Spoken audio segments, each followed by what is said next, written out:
Hello, so today on Magicians Only, the Facebook group, someone asked a question about messy shuffles and chaotic shuffles, the very sort of Leonard Green, Danny Day Ortiz style of, of mixing the deck, or apparently so in an incredibly chaotic fashion. And on there I commented about eye lines, and actually I believe one of the most important keys to an effective false chaotic shuffle is where you're looking and the fact that if you're constantly looking at the pack of cards, then the false shuffle will come across as less effective. If I have a spectator's cards controlled at the top, and I am doing incredibly sloppy shuffle, but I'm constantly looking at the pack, then it will come across as ineffective. Because whenever anyone is doing something very precise, then they will be staring at the pack, or they'll be staring at whatever they're doing. A plumber will look intently at what he's doing to the pipework. An engineer, a rocket engineer, will obviously look very carefully at where he's putting screws into this huge, ginormous rocket. So we, as magicians, should look very precisely and carefully at the thing that we're trying to do, the thing we're trying to control. And therefore, when we're doing all these sloppy shuffles, and we're not looking at the pack whilst we're doing it, it will be a lot more effective to demonstrate the chaosness of this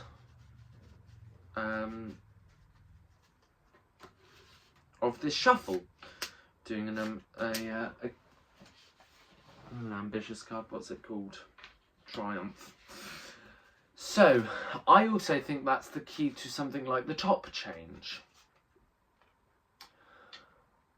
To do an effective top change, you can't be staring at this card, or at least staring at this card, and following the pack, because as we all know, the spectator will look wherever you're looking, which means a great way to do a false transfer is by not looking at the card whilst you do it.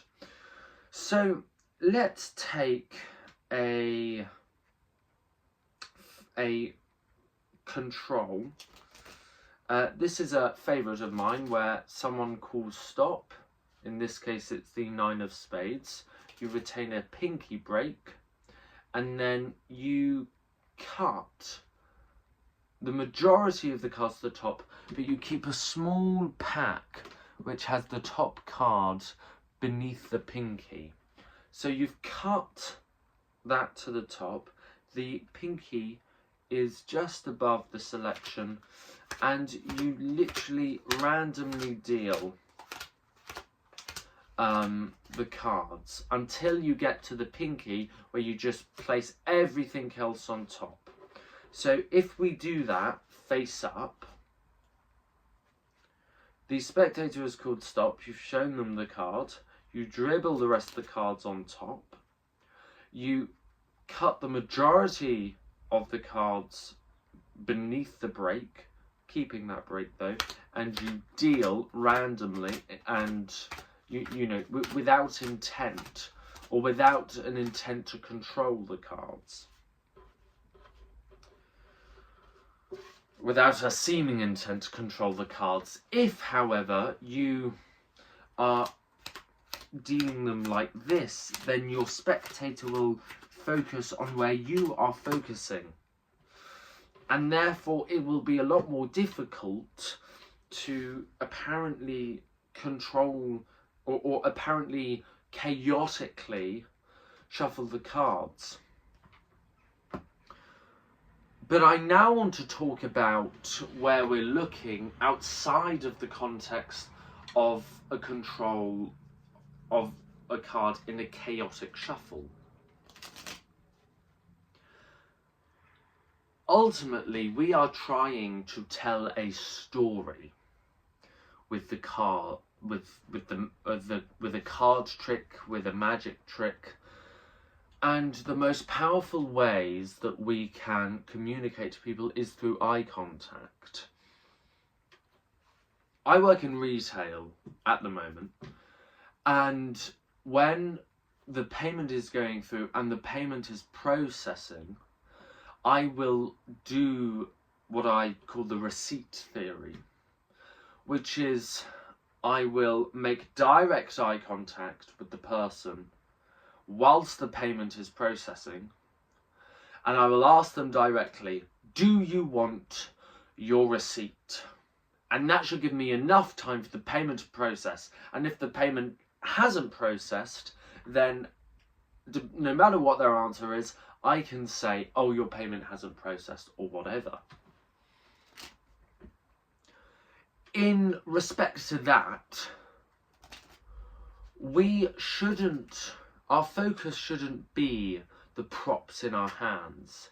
In fact, they should be almost a secondary thing.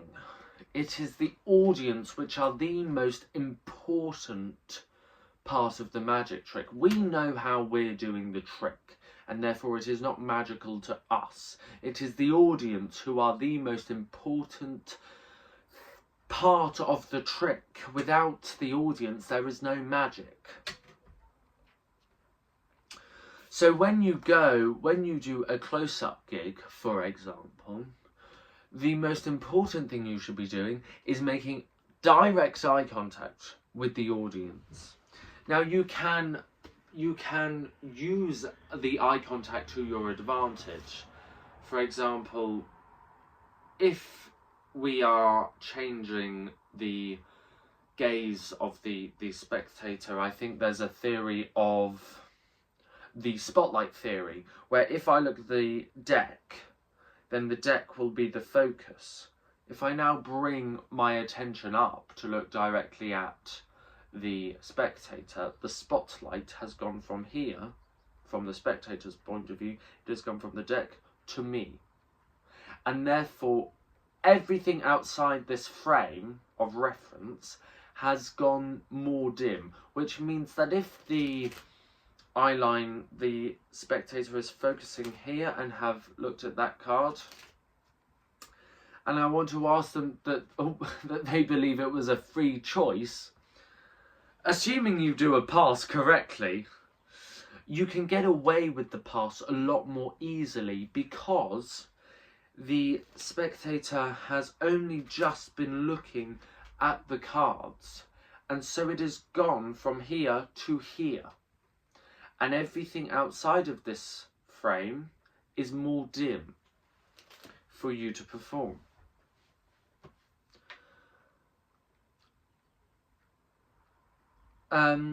Craig Petty, I can't remember, I think it was a 5x5 on what really good magicians do, that they don't talk about. When performing, they will look in a Z formation. So, if you're at a banquet table, you will go up to the spectators and do whatever your intro is, and you will look from over here to over here to over here to over here. You will create a Z formation. It's a very natural thing to do when you're looking at a poster that's been designed to, I don't know, sell something or whatever. Whenever you're looking at a poster, it is designed in a Z formation, because that is the way that our eyes naturally, its gaze naturally falls upon. If I show you an example of, this is from Derren Brown's Showman Tour, your eye line will naturally go from here to here to here to here, and that is why the title showman is down at the bottom and not in the middle, because it would be very unusual for our gaze to look here.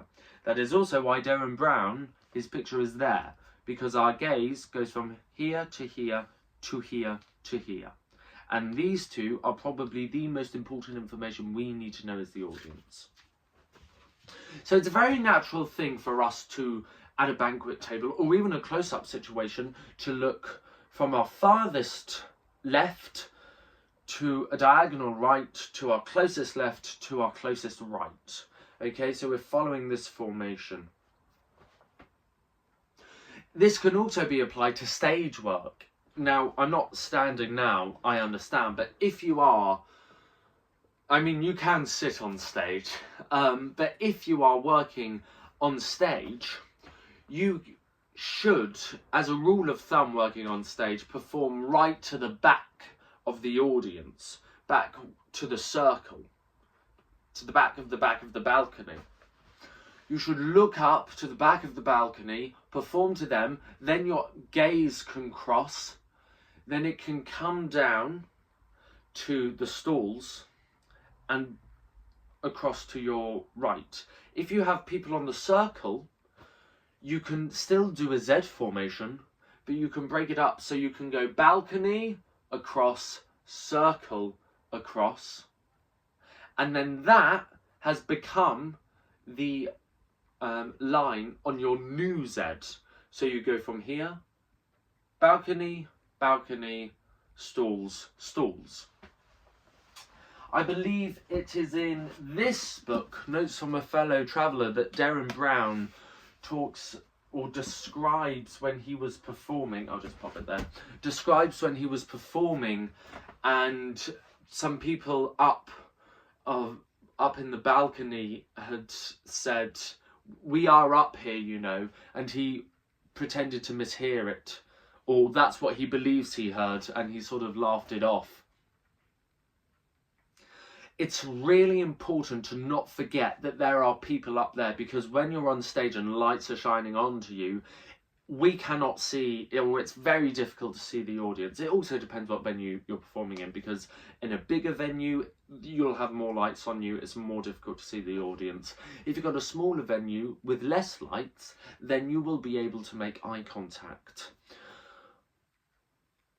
It was Jay Sankey on his At the Table Live lecture when he was asked what is the best opener, the best trick, and he apologized that his response was a bit cheesy, but I think it's very true that it is a genuine smile and eye contact. Derren Brown's opening to Infamous, when he's talking about how we're all trapped in our own heads, I believe is an incredibly powerful opening to a show. However, I think one of the reasons why it's incredibly powerful, not only because of very good writing, is because he creates this intimacy between himself and the audience. There is not this established hierarchy where he lifts his nose up to the audience because he is on higher ground and they are on lower ground. In fact, he starts sitting down on stage. That does not stop him though from looking up to the back of the balcony, right down to the stalls. This has been a mini talk about eyesight. I hope it's been helpful. I hope it finds the right audience. I hope you enjoy it. And if you do, then do what everyone tells you to do and like it and subscribe and all of that crazy stuff. In the meantime, I'm going to go think about what other videos would be helpful. So thank you all so much for watching, assuming you have watched it, and if you haven't watched it, then, well, maybe you should. To which, why would you be at this point of the video of me describing how you haven't watched it? I mean, anyway, see you soon, bye.